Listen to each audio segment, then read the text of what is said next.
It's wonderful to see you all again. I've got an extraordinary tale to tell you today. Julian Thorne laughed as he tossed a folded $20 bill onto Elena Vance's dinner plate in front of the entire country club gala. The crisp paper landed in a smear of cranberry sauce, but he didn't seem to care. He leaned back, his gold-flecked blazer catching the overhead crystal light with a shimmer that was as loud as his voice. "Get yourself a real drink, Elena," he said, his smirk widening as he glanced around the table for approval. "It's Christmas Eve." Nobody should have to drink the house red, especially not someone who looks like they're wearing a shroud. Lena didn't flinch. She sat perfectly still in her charcoal wool silk dress, a bespoke piece with hand-stitched seams that cost more than Julian's rented Italian sports car, though it bore no visible logos to tell him so. She could smell the cloying, heavy scent of his oud wood cologne, a fragrance designed to announce its price tag from across a room. Beside him, Cassandra Vance Thorne adjusted her diamond tennis bracelet, the stones catching the light with a rhythmic flicker. She didn't look at her sister. Instead, she reached over and patted Julian's hand, her smile tight and performative. "Now, Julian, be kind," Cassandra said, though there was no heat in the reprimand. "Elena has always preferred the understated look. It's just a shame she hasn't had the same luck in business as you have this year." A few of the guests at the neighboring table leaned in, their eyes darting between the sisters. The room was a sea of velvet and silk, the air thick with the scent of fresh pine and expensive cigars. The soft clinking of silver against china provided a rhythmic backdrop to Elena's public humiliation. "Luck has nothing to do with it, Cassie," Julian declared, raising his glass of vintage Krug. He tapped the side of the flute with a heavy gold ring, the sharp chime cutting through the ambient chatter. "It's about vision. It's about knowing when to seize an opportunity and when to cut the dead weight." He turned his gaze back to Elena, his eyes gleaming with a predatory light. "Speaking of cutting weight, I suppose now is as good a time as any for the big announcement. Since you've been struggling to keep up with the maintenance on the Vance estate, I decided to take the burden off your shoulders. I closed on the deed this morning." The air seemed to vanish from the space around Elena. She felt the cold weight of the charity $20 bill still resting on her plate. This was the house they had grown up in, the one their father had left to Elena specifically, because he knew Julian's greed would eventually consume Cassandra's inheritance. "You bought the house?" Elena asked, her voice a calm, low vibration that barely carried over the music. "I bought the land," Julian corrected, his tone dripping with fake sympathy. "The house is a relic, it's coming down. We're breaking ground on the Thorne Heights luxury development in the spring. It's going to be magnificent, Elena. Glass, steel, and actual style. Something you wouldn't understand." Cassandra let out a small, airy laugh. "It's for the best, Elena. You were rattling around in that old place like a ghost anyway. It's time to move into the modern world." Elena looked at her sister, seeing the hollow reflection of the man sitting next to her. She saw the way the other club members were looking at her, with pity, with amusement, or with the cold indifference of those who only respected visible wealth. Julian was the man of the hour, the rising star with the loud watch and the aggressive expansion plans. Elena reached out and picked up the $20 bill. She didn't crumble it. She smoothed it out with a steady hand, her fingers grazing the rough texture of the paper. "Thank you, Julian," she said, her voice devoid of the anger he was clearly fishing for. "I'll be sure to put this to good use." Julian's smirk faltered for a fraction of a second, unsettled by her lack of tears. He opened his mouth to deliver another blow, but Elena's phone buzzed against the white linen tablecloth. She glanced down at the screen. It was a message from Marcus Sterling. "The forensic audit of the Thorne holdings is complete. Miller found the offshore routing. We have the leverage." Elena felt a surge of cold, quiet electricity through her veins. She tucked the phone away and stood up, her movement fluid and graceful. She didn't look like a woman who had just lost her home. She looked like a woman who was finally bored with a tedious conversation. "Where are you going?" Julian demanded, his voice rising. "The main course hasn't even arrived. I haven't told you about the demolition party yet." "I have a prior engagement," Elena said, her eyes meeting his with a clarity that made him shift in his seat. "And Julian, enjoy the champagne. I'd hate for you to look back and feel like you didn't make the most of this evening." She turned and walked away, the heels of her shoes clicking with a precise, military rhythm against the marble floor. She didn't look back at the whispers that followed her, or the way Cassandra leaned in to laugh at something Julian said to cover his sudden unease. As she reached the heavy oak doors of the club, she pulled her phone back out and dialed a number. "Detective Miller," Elena said, her voice as sharp as the winter air hitting her face. "I'm leaving the club now. We can move forward with the next phase. I want everything ready by the time the markets open on Tuesday." She stepped out into the snow, the silent architect of a collapse Julian Thorne never saw coming. The countdown had begun, and as she looked back at the glowing windows of the club, Elena Vance knew that the house he thought he'd bought was the least of the things he was about to lose. The next morning, the sun hit the glass facade of Sterling Vanguard with a clinical, unforgiving glare. Elena Vance sat in her corner office, the scent of bitter, over-extracted espresso grounding her as she watched the city wake up. She hadn't slept, but the adrenaline of the previous night still hummed under her skin, steady and cold. She adjusted the cuff of her charcoal blazer, the bespoke fabric smooth against her skin, and waited. The heavy glass door swung open without a knock. Julian Thorne sauntered in, smelling of expensive cologne and the lingering stale smoke of the club. He looked refreshed, his loud luxury on full display with a gold-plated belt buckle that cost more than a month's rent for most of the staff. He tossed a leather-bound folder onto her desk, the thud echoing in the quiet room. "Sign this," he said, not an ask but a command. He didn't even look at her, instead checking his reflection in the polished mahogany of her bookshelf, adjusting a tie that featured a designer logo far too large for good taste. "It's the final approval for the overseas marketing spend. Cassandra and I are heading to the Hamptons this weekend, and I don't want to be thinking about paperwork while I'm on a yacht." Elena picked up the folder. Her fingers traced the embossed logo, her demeanor as still as a frozen lake. "This is a significant increase from the initial budget, Julian." He let out a sharp, condescending laugh. "It's called investment, Elena. Something you'd understand if you spent less time counting pennies and more time understanding how the world actually works. People like me create value. People like you just track it."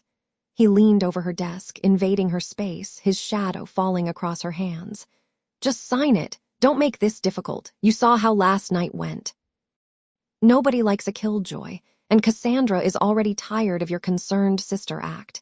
She didn't flinch. Instead, she picked up her fountain pen, a bespoke piece with a nib that glided silently over the paper. She signed her name with a precise, elegant flourish. As she handed the folder back, her eyes met his. He saw submission. She saw a confession. Every digit in that report was a breadcrumb leading back to his embezzlement, and he had just hand-delivered the final piece. "There you go," she said softly. "I hope the trip is everything you've planned for." He snatched the folder, a smirk playing on his lips. "That's better. Try to keep that attitude. It suits you." He turned on his heel and marched out, the heavy door clicking shut with a finality that made her pulse quicken. The moment he was gone, Elena pulled a slim, encrypted flash drive from her desk drawer. The cold metal felt like a promise. She stood and walked down the hall to the executive suite, where the air grew thinner and the carpets thicker, muffled by the weight of real power. Marcus Sterling was waiting for her, standing by a floor-to-ceiling window that overlooked the stock exchange. The CEO of Sterling Vanguard didn't turn around when she entered. "Is it done?" he asked, his voice a low rumble that commanded the room. "He just signed the final authorization for the shell company transfers," Elena replied, her voice devoid of emotion. She handed him the drive. "Every penny he's diverted over the last 18 months is documented here. The audit trail is complete. He thinks he's spending the firm's marketing budget. In reality, he's just signed his own indictment." Marcus turned, his gaze sharp and appreciative. "You realize what this does to your sister's finances?" Cassandra is listed as a co-signatory on those accounts. When we freeze his assets, hers go with them. She chose her side when she helped him launder the first 100,000, she said, her voice hardening. I warned her 3 times. She called me bitter and jealous. Now she can be bankrupt. Her phone buzzed in her pocket. A text from Detective Sarah Miller appeared on the screen. Files received. The forensic team is flagging the inconsistencies now. We move Tuesday at 9:00 a.m. Make sure he's in the building. Elena looked out at the skyline. Julian thought he was climbing a ladder to the stars, never realizing she had spent the last year meticulously sawing through the rungs. 4 days, Marcus, she whispered. And then the markets open, she said, a ghost of a smile finally touching her lips. And Julian Thorne finds out exactly what it feels like to own nothing. 2 days later, the air in the private shopping suite of Bergdorf smelled of expensive sandalwood and the sharp, chemical hiss of a high-pressure garment steamer. Elena Vance sat on a velvet armchair, her posture perfectly straight, watching her sister. Cassandra Vance Thorne was currently vibrating with a manic, entitled energy that made the 2 tailors kneeling at her feet look visibly shaken. It's bunching at the hip, Cassandra snapped, gesturing to the $10,000 silk gown. Are you even looking? Or did Julian hire the cheapest help he could find to insult me? One of the girls, a young brunette who couldn't have been more than 20, stammered an apology. I'm so sorry, Mrs. Thorne. It's just the way the fabric drapes. The fabric drapes how I tell it to drape, Cassandra cut her off, her voice rising to a shrill pitch that echoed off the mirrored walls. She looked at her sister through the reflection. Elena, say something. Or are you too busy daydreaming about how you're going to afford a dress for the Sterling Vanguard Gala? I told Julian we should just buy you a nice off-the-rack piece. No one expects much from the quiet sister anyway. Elena didn't blink. She took a slow sip of the lukewarm tea the staff had provided, the porcelain cup silent against the saucer. I'm sure whatever you decide will be memorable, Cassandra. The door to the suite swung open, and Julian Thorne strolled in, the heavy scent of his designer cologne preceding him like a physical blow. He was wearing a navy suit with oversized pinstripes and a gold watch that caught the light with every performative gesture. He didn't look at the tailors. He walked right over them as if they were furniture, leaning down to kiss Cassandra's cheek. Looking like a queen, darling, Julian said, his voice booming with a false, hearty confidence. He turned his gaze toward Elena, his eyes narrowing with a mixture of pity and contempt. Still here, Elena? I'm surprised. I figured you'd be back at the office trying to figure out why your department's budget is shrinking. I had to reallocate some funds this morning. Growth requires sacrifice, you know. Elena felt the familiar, cold burn in her chest. She knew exactly where those funds had gone, straight into the offshore account she had spent the last 6 months tracking. I'm well aware of your sacrifices, Julian. He chuckled, a dry, mocking sound. Don't be bitter. Not everyone is built for the top floor. Some people are just meant to be the foundation. Sturdy, invisible, and stepped on. He adjusted his cufflinks, the gold clinking against the glass table. In 48 hours, when I'm standing next to Marcus Sterling at the gala, everyone will finally see who really runs the show. You should be grateful I'm even letting you attend. It's good for the family brand. Elena stood up, smoothing the front of her bespoke charcoal trousers. I wouldn't miss it for the world. In fact, I'm looking forward to seeing exactly what everyone sees. She walked out of the suite before he could respond, the sound of Cassandra's renewed shouting at the tailors fading behind the heavy oak doors. An hour later, Elena was sitting in the back of a parked SUV in a quiet corner of Central Park. The interior of the vehicle was dim, the only light coming from the glowing screen of a ruggedized laptop held by Detective Sarah Miller. We have it, Sarah whispered, her fingers flying across the keys. The metallic click of an encrypted hard drive being engaged echoed in the small space. The forensic team pulled the digital signatures from the shell company's server. He wasn't just laundering through the boutique, Elena. He was using Cassandra's social security number and her digital footprint to authorize the transfers. He's been setting her up to take the fall if the SEC ever came knocking. Elena leaned forward, her eyes scanning the columns of numbers. He's a coward. He didn't even have the nerve to put his own name on the risk. He thinks he's a ghost, Sarah said, handing Elena a slim, silver flash drive. But this is the ghost in the machine. It's a complete map of every dollar stolen from Sterling Vanguard, time-stamped and linked to his private IP address. It's the kill shot. Elena gripped the small drive, the cold metal digging into her palm. And the timing. Tuesday morning, 9 sharp, Sarah confirmed. The moment the gala's opening remarks begin, the freeze orders will hit his accounts. He'll be standing on that stage, bragging about his success, while his entire world turns into a digital desert. Elena looked out the window at the city skyline, the lights beginning to flicker on as the sun dipped below the horizon. She thought of Julian's laugh, the way he'd called her the invisible foundation, and the tears in the young tailor's eyes. He thinks he's climbing, Elena said softly, her voice like a sharpened blade. He doesn't realize he's already reached the edge. She checked her watch. 48 hours. The countdown wasn't just for Julian's career, it was for the person he thought he was. She reached into her bag and pulled out a simple, cream-colored envelope, the invitation to the gala. She tucked the silver drive inside it. "Make sure Marcus is ready," Elena told the detective. "I want him to have a front-row seat when the mask finally slips." As she stepped out of the car, the evening wind bit at her face, but she didn't feel the cold. She felt the weight of the evidence in her hand, a secret power that Julian Thorne couldn't even imagine. He was busy picking out silk ties and rehearsing his victory speech, never noticing the silent architect at his side, meticulously dismantling the floor beneath his feet. The game was no longer about survival. It was about the fall, and Elena Vance was going to make sure it was spectacular. The day before the annual gala, the Sterling Vanguard Executive Lounge felt like a gilded cage. Elena Vance sat by the floor-to-ceiling window, the morning sun glinting off the brushed steel of her vintage watch. She sipped her tea, the porcelain cool against her fingertips, while the muffled roar of the city hummed 30 floors below.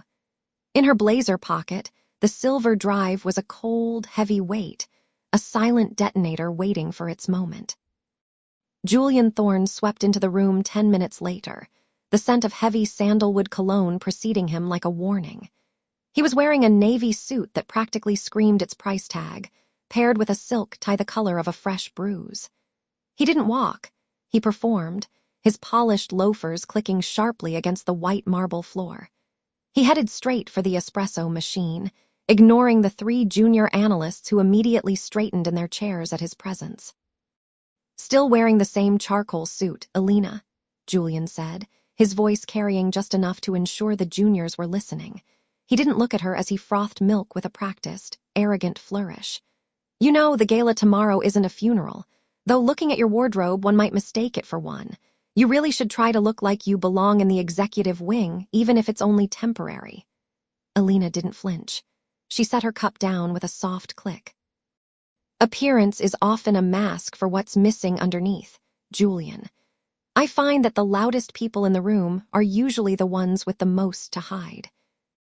Julian laughed, a sharp, entitled sound that echoed off the glass walls. He turned to face her, leaning against the mahogany sideboard with the casual confidence of a man who believed he was untouchable. "Spoken like someone who's reached their ceiling. While you're worrying about subtext, I've just finalized the acquisition report. Marcus Sterling is going to announce the merger tomorrow night, and I'll be the one standing next to him when the champagne starts flowing. I've earned my seat at that table." "Are you sure the foundation of that seat is as solid as you think?" Elena asked, her voice dropping to a calm, icy register. She met his gaze, her expression unreadable. "A kingdom built on borrowed stones rarely survives the first storm. You might want to double-check the ledger before you step onto that stage tomorrow. Sometimes, the things we think are buried have a way of surfacing at the worst possible moment." Julian's eyes narrowed for a fraction of a second, a flicker of something, uncertainty, perhaps crossing his face before his arrogance reclaimed its territory.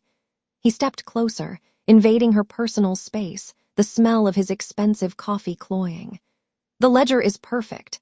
My accounts are flawless. You're just bitter because you've spent a decade playing the diligent shadow while I mastered the light. Stick to your spreadsheets, Elena. You don't have the stomach for the heights I'm reaching." His phone buzzed on the sideboard. He glanced at the screen and a smug grin pulled at his lips. "Cassandra Vance Thorne is already at the jeweler's picking out emeralds for tomorrow night. She thinks we're celebrating a promotion. I told her to buy the most expensive set in the vault. After all, it's not like the money is going anywhere." Elena's grip tightened on her saucer, the only sign of the rage simmering beneath her skin. Her sister's name, tied so casually to Julian's theft, felt like a physical blow. Julian saw the tension in her jaw and mistook it for defeat. He patted her shoulder, a condescending, heavy gesture, and walked toward the exit. "Don't be late tomorrow," he called over his shoulder. "I want you to have a front row seat when Marcus makes it official." He didn't notice Marcus Sterling standing in the doorway of the adjacent conference room.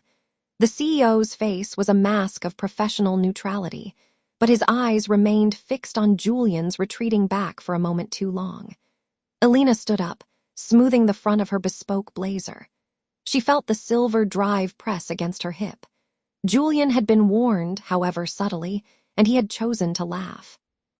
He was so blinded by the glare of his own reflected glory that he couldn't see the shadow she had cast over his entire world. She pulled out her phone and sent a 3-word text to Detective Sarah Miller. "Everything is set." The countdown had moved from days to hours.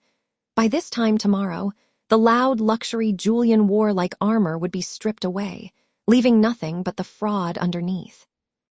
Elena walked out of the lounge, her steps silent on the marble, leaving the scent of sandalwood to fade into the cold, sterile air. The evening arrived with the weight of a long-delayed verdict. By 7 o'clock, the gilded atrium was a cathedral of light and performative wealth, its soaring marble columns draped in ivy and silk. The air was thick with the scent of white lilies and the metallic tang of expensive champagne, a sensory overload designed to mask the predatory instincts of the city's elite. Elena Vance stood at the edge of the mezzanine, her fingers tracing the smooth, cold railing. She wore a gown of midnight blue silk, bespoke and devoid of any visible labels, its value hidden in the flawless drape and the hand-stitched seams that only a trained eye would recognize. On her wrist, the vintage watch ticked with rhythmic, mechanical certainty. She wasn't here to blend in. She was here to witness the final hours of a facade. Below her, the gala was in full swing. The sound of a string quartet struggled to compete with the sharp, staccato bursts of laughter and the rhythmic clinking of crystal. It was a symphony of vanity, and at its center stood the conductor of the evening's most elaborate lie. Julian Thorne was easy to spot. He moved through the crowd like a man who believed the floor had been polished specifically for his feet. His tuxedo was a riot of peacock blue velvet with gold-threaded lapels that caught every flash of the photographer's bulbs. He held a glass of vintage crystal, as if it were a scepter, his voice booming over the music as he regaled a circle of investors with the story of his latest acquisition. "It's about vision," he declared, his chest puffed out beneath the oversized logo of his cufflinks. "Most people look at a balance sheet and see numbers. I look at it and see a canvas. You have to be willing to paint outside the lines if you want to create a masterpiece." Elena watched him, her expression a mask of professional neutrality. She saw the way he touched his tie, a nervous tic he only displayed when his ego was at its peak. He was high on the adrenaline of his own deception, unaware that the canvas he spoke of was already being shredded. She descended the grand staircase, her movements fluid and silent. As she reached the floor, the crowd seemed to part instinctively, though few recognized her. To them she was a shadow, a ghost in the machine of sterling vanguard. Julian, however, noticed her immediately. His smile didn't reach his eyes, which narrowed with a flicker of annoyance before the mask of charming arrogance snapped back into place. "Elena, you actually made it," he said, loud enough for the surrounding guests to hear. He gestured vaguely at her dress. "I see you've opted for understated. It's a bold choice for a night like this. A bit drab for the atrium, don't you think? It's a gala, not a funeral. A few of his sycophants chuckled. Cassandra Vance Thorne, standing at his elbow in a dress encrusted with so many crystals she looked like a walking chandelier, offered a thin, pitying smile. "Now, Julian, don't be cruel," Cassandra said, though her voice lacked any genuine reprimand. She reached out to adjust Julian's lapel, her movements possessive. "Elena has always preferred the shadows. Some people just aren't built for the spotlight. It takes a certain radiance to carry off real luxury." Elena felt the familiar sting of her sister's casual betrayal, but she didn't let it show. Instead, she took a small sip of her mineral water, her gaze steady. "Radiance is often just a reflection of someone else's light, Cassandra. I prefer things that are solid all the way through." Julian's laugh was sharp and dismissive. "Solid is just another word for boring, darling. In this world, if you aren't shouting, you aren't being heard. And tonight, I'm the only voice that matters." He turned back to his circle, effectively dismissing her. "Wait until you see the presentation. I've prepared something that will change the way this city looks at Sterling Vanguard forever."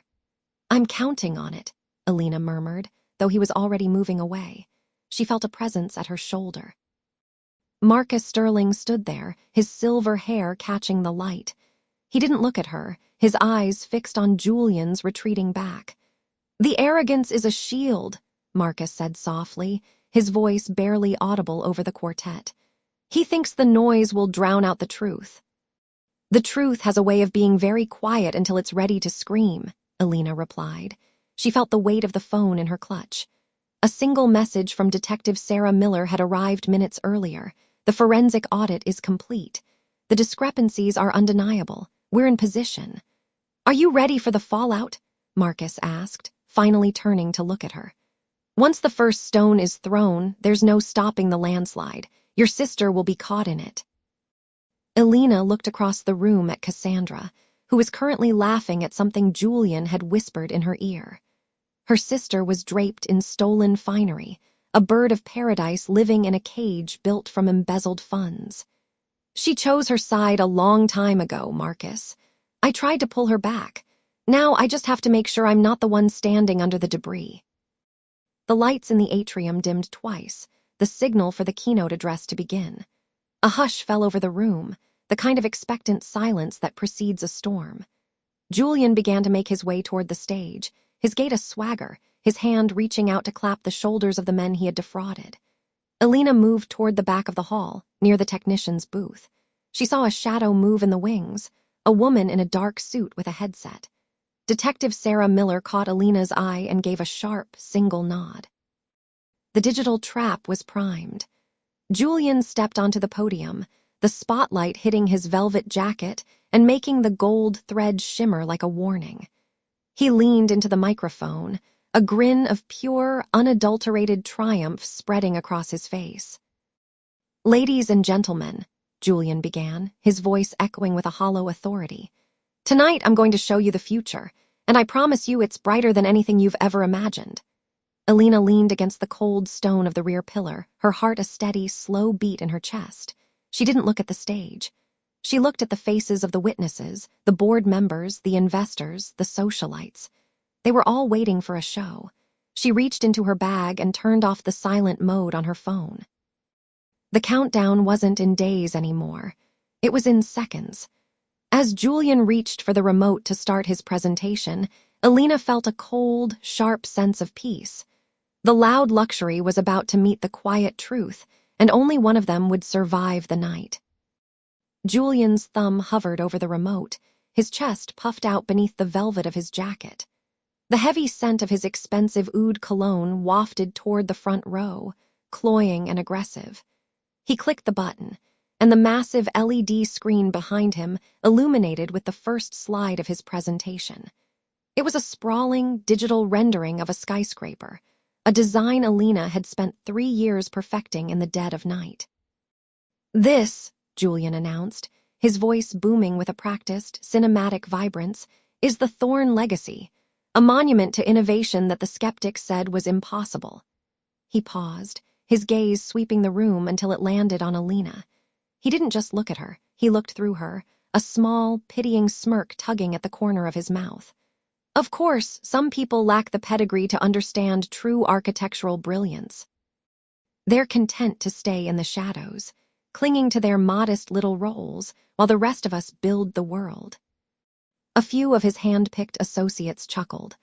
Elena felt the familiar weight of the vintage watch on her wrist, its steady tick a contrast to the frantic energy Julian was projecting. She didn't flinch. She didn't even blink. Instead, she reached into the pocket of her bespoke trousers and pressed a single button on her phone. The screen behind Julian flickered. The sleek architectural rendering vanished, replaced by a stark, black-and-white spreadsheet. What the? Julian spun around, his hand frantically clicking the remote. Technical difficulties, ladies and gentlemen, just a moment. But the remote was dead. Another click of Elena's phone, and the spreadsheet zoomed in on a series of highlighted transactions. They weren't architectural notes. They were wire transfers from Sterling Vanguard's offshore accounts directly into a shell company registered in Julian's name. The room, which had been buzzing with polite interest seconds ago, fell into a silence so absolute it felt physical. "Is this part of the Thorne legacy, Julian?" Elena's voice wasn't loud, but it possessed a crystalline clarity that cut through the hum of the air conditioning. She stepped out from behind the pillar, her movements fluid and unhurried. Julian's smug grin didn't just fade, it disintegrated. The bronze tan he'd meticulously maintained seemed to turn a sickly, curdled gray under the harsh LED stage lights. His jaw unhinged, his bottom lip trembling with a rhythmic, pathetic twitch that he couldn't suppress. Beads of oily sweat broke out across his forehead, matting his styled hair as his eyes darted frantically between the screen and the stony faces of the board members. He looked like a man watching his own execution in high definition, his chest heaving in shallow, jagged gasps that rattled through the lapel microphone for everyone to hear. His hands, usually so expressive and commanding, now clawed uselessly at the edge of the podium as if he were trying to keep the floor from swallowing him whole. This is a mistake," he stammered, his voice cracking. "This is a fabrication. Elena, what have you done?" Marcus Sterling stood up from the front row, his silver hair catching the light like a blade. He didn't look at the screen. He looked at Julian with a mask of thunderous betrayal. Beside him, Detective Sarah Miller stepped into the light, her badge reflecting the overhead glow. Cassandra Vance Thorne gasped, her hand flying to her throat as her socialite friends began to physically pull their chairs away from the podium, creating a vacuum of space around the man they had been praising moments ago. "The only mistake was thinking I wasn't paying attention," Elena said, stopping at the edge of the stage. She didn't look up at him. She looked at the room, her presence commanding every eye. "Those blueprints belong to me. The money you used to pay for that jacket belongs to the firm, and the Thorne vision is nothing more than a series of well-documented felonies." Julian reached for the microphone, perhaps to offer one last lie, but Marcus Sterling's voice stopped him cold. "Don't say another word, Julian. You're done." Elena turned her back on the stage before the first security guard even reached the podium. She felt the cool air of the foyer as she walked toward the exit, the sound of Julian's desperate, incoherent shouting fading behind the heavy oak doors. She had spent years being the silent architect of his success. Tonight, she was the architect of his ruin. As she stepped out into the night, her phone buzzed. It was a message from Sarah Miller. "He's in custody. We have the ledgers." Elena didn't smile. She simply adjusted her watch and walked toward the waiting car. The lion had finished its hunt, and the silence that followed was the most satisfying sound of all. The silence in the grand ballroom was no longer respectful. It was predatory. Julian Thorne stood frozen on the stage, the blue light from the projector screen casting the incriminating bank ledgers across his face like a digital cage. For a heartbeat, the only sound was the low hum of the cooling fans. Then the first ripple of a murmur broke the spell. Julian's hand flew to his silk tie, loosening it with a jerk that nearly tore the fabric. He looked at the sea of faces, the investors, the socialites, the people he had spent months courting with stolen money, and tried to summon his trademark smirk. It came out as a grotesque, trembling grimace. "This is a fabrication," he croaked, his voice cracking on the high notes. He pointed a shaking finger at Elena Vance, who stood at the edge of the stage, her silhouette sharp and unmoved. "She's bitter. My sister-in-law has been planning this because she couldn't handle my success. It's a deep fake, a disgruntled employee's pathetic revenge." He turned toward the head table, his eyes wild as they landed on Marcus Sterling. "Marcus, you know me. We've played golf at the club. You know this isn't real." Marcus Sterling didn't rise. He simply set his crystal glass down with a precise, chilling click against the mahogany table. The sound echoed like a gavel. "I know the signatures on those offshore transfers, Julian," he said, his voice carrying the weight of 30 years of industry dominance. "And I know the forensic team I hired to verify Elena's findings. They don't make mistakes. You, however, made several." The arrogance that had been Julian's armor didn't just crack, it disintegrated.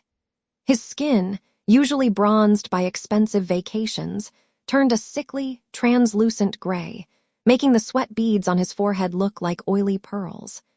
His left eyelid began a frantic, rhythmic twitch that he couldn't control, and his mouth hung open in a jagged O, his breath coming in sharp, rattling hitches that whistled through his teeth. The performative confidence in his shoulders vanished, leaving him hunched and small, as if the very air in the ballroom had become too heavy for a fraud to breathe. His expensive, logo-heavy suit, which had looked like a suit of armor 10 minutes ago, now looked like a costume he had outgrown. "Cassie," Julian gasped, spinning toward the front row. "Cassandra, tell them where the money for the Thorn vision came from." Cassandra Vance Thorn stood slowly. Her face, usually a mask of curated perfection, was pale, her eyes darting between her husband on the stage and her sister in the shadows.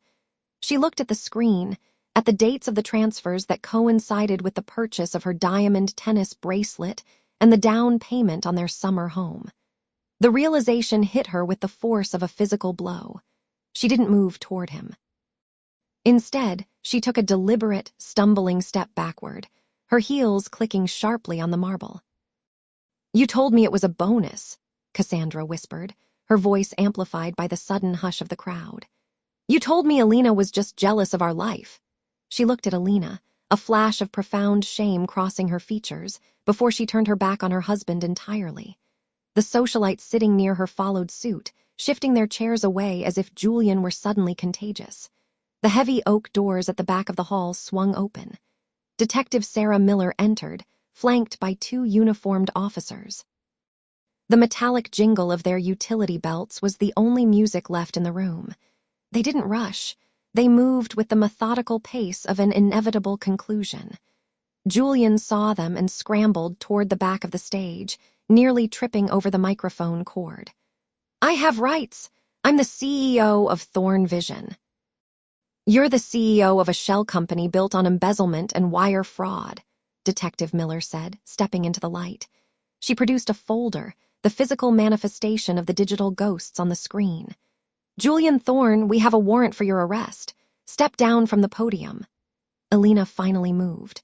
She walked toward him, her steps measured and silent. She didn't stop until she was 3 feet away, looking up at the man who had spent years trying to diminish her. The scent of Julian's expensive, musky cologne was now overwhelmed by the sour smell of his panic. "I told you once that the foundation was weak, Julian," she said, her voice a low, calm vibration that only he could hear over the rising whispers of the crowd. "You told me I didn't have the vision to see what you were building. It turns out, I saw it more clearly than anyone." Julian reached out, perhaps to grab her arm, perhaps to plead, but the officers were already there. They pivoted him around, the harsh, metallic snap of handcuffs ratcheting shut, sounding like the closing of a tomb. He let out a strangled, pathetic sob, a sound so thin and weak, it seemed impossible it came from the man who had been shouting orders an hour ago. As they led him toward the exit, the crowd parted like a receding tide. No one reached out to touch his shoulder. No one offered a word of support. The loud luxury he had draped himself in was now a neon sign of his guilt. Elena watched him go, her expression unreadable. She felt the weight of the vintage watch on her wrist, a piece of history that had seen empires rise and fall, and adjusted the strap. Marcus Sterling approached her, offering a single, respectful nod. "The board meeting is at 8 a.m., Marcus said quietly. "We have a lot of damage to undo." "I'll be there," Elena replied. She turned and walked toward the terrace, leaving the chaos of the ballroom behind. As she stepped out into the crisp night air, she pulled her phone from her clutch. There was one more account to freeze, one more loose end to tie.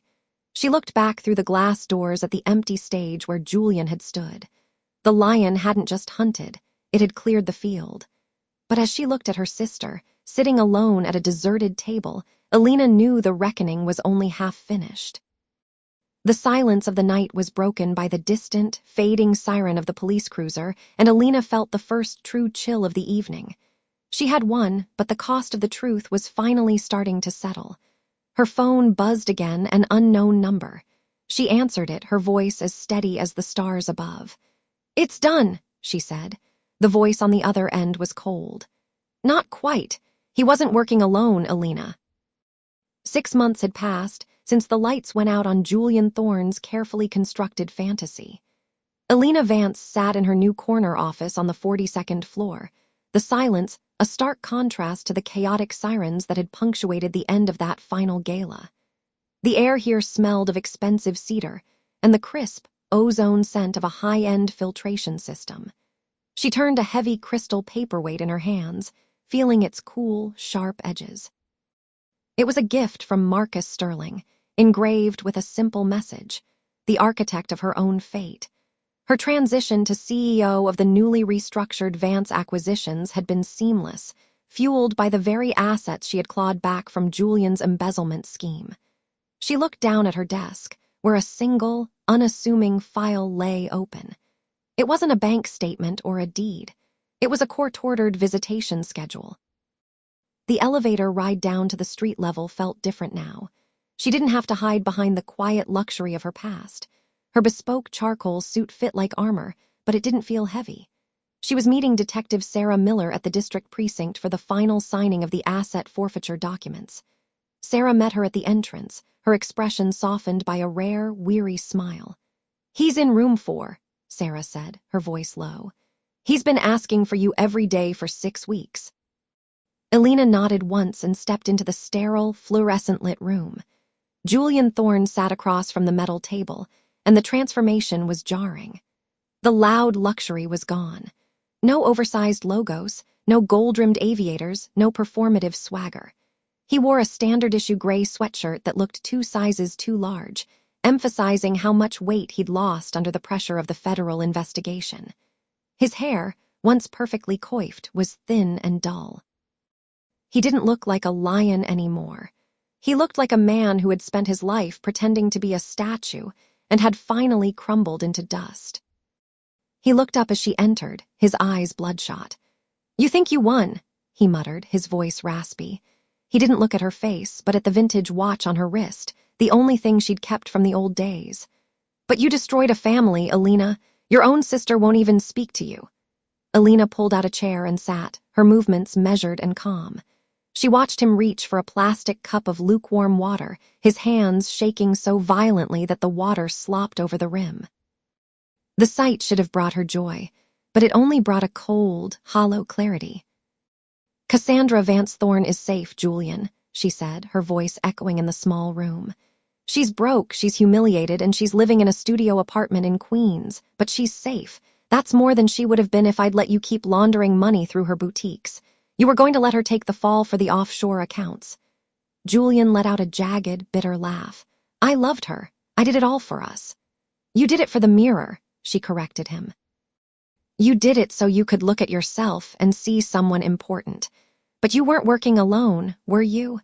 That's what the voice on the phone told me that night." Julian's face went from gray to a sickly, translucent white. His mouth opened, then snapped shut. He looked at the camera in the corner of the room, then back at her. The arrogance flickered for a second, a dying ember in the ash. "If I tell you who authorized the overrides, what do I get?" Elena leaned forward. The scent of his unwashed skin and the metallic tang of the holding cell pressed against her, but she didn't recoil. "Nothing." "I already know it was Marcus Sterling's rival, the man you thought was your secret benefactor." I've already bought his debt, Julian. I own the company that was supposed to save you. The realization hit him like a physical blow. He slumped back in the chair, his shoulders hitting the wall with a dull thud. The silence of the room was absolute, broken only by his shallow, panicked breathing. He was a man who had gambled with other people's lives and finally realized he was the only currency left on the table. Elena stood up, smoothing her jacket. She had won. The accounts were frozen, the buildings were hers, and the man who had tried to bury her was heading to a federal penitentiary for the next 20 years. But as she walked out of the precinct and into the fading afternoon light, the victory felt heavy. She drove to a small, nondescript park in Queens. From her car, she watched a woman sitting on a bench, clutching a cheap synthetic handbag and staring at pigeons. It was Cassandra. Her sister looked older, the designer glow replaced by the sallow tint of stress and reality. Elena reached for the door handle, her heart hammering against her ribs, but she stopped.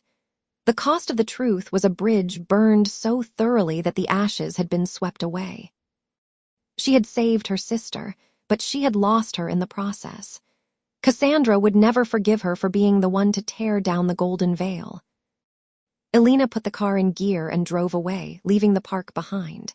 That evening, she sat at the long, mahogany table in her new home. There were 12 chairs, all upholstered in fine Italian leather. 11 of them were empty. She picked up her glass of water, the condensation cold against her palm, and looked at the seat at the far end. The lion had cleared the field, and now she had to learn to live in the silence of the kingdom she had built.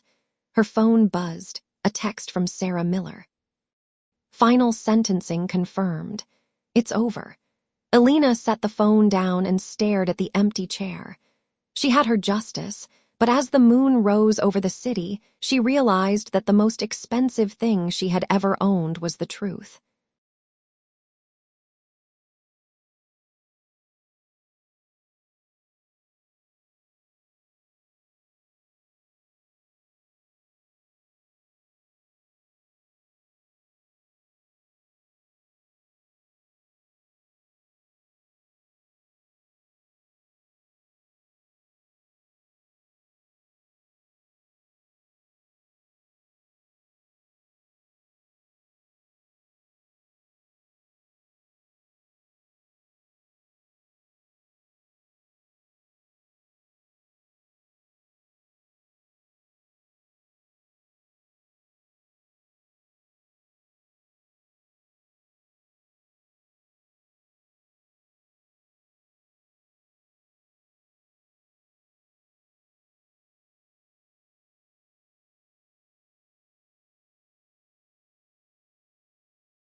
I hope you enjoyed this wild story. Don't forget to subscribe for more. See you in the next one.